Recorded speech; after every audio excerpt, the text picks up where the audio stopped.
আপনার ফোনে আর কোনোদিন ভাইরাস আক্রান্ত হবে না, এবং ভাইরাস আক্রান্ত যদি হয়েও থাকে সেগুলো রিমুভ করবেন খুব সহজে। চলুন যাই দেখি সেই সেটিংসটা কি। এরকম সুন্দর সুন্দর আরো ভিডিও পেতে আইডিটাকে ফলো দিয়ে রাখুন এবং লাইক কমেন্ট শেয়ার করতে যেন ভুলবেন না। ক্রোম ব্রাউজারটি ওপেন করবেন।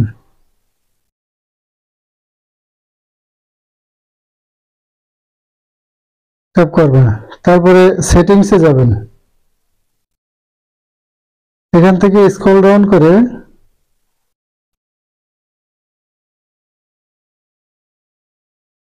যে প্রাইভেসি অ্যান্ড সিকিউরিটি এখানে ট্যাপ করবেন। এখান থেকে স্ক্রল ডাউন করে সেভ ব্রাউজ এখানে ট্যাপ করবেন। করে এখানে যে অপশনটি আছে ইনহ্যান্স প্রোটেকশন, এই অপশনটিকে ইনেবল করে রাখবেন। আবার পুনরায় স্টোরিটা ট্যাপ করবেন। তারপরে ম্যানেজ অ্যাপস অ্যান্ড ডিভাইস এখানে ট্যাপ করবেন। এখান থেকে যে নো হার্মফুল অ্যাপস ফাউন্ড এখান থেকে যে স্ক্যান এখানে ট্যাপ করবেন।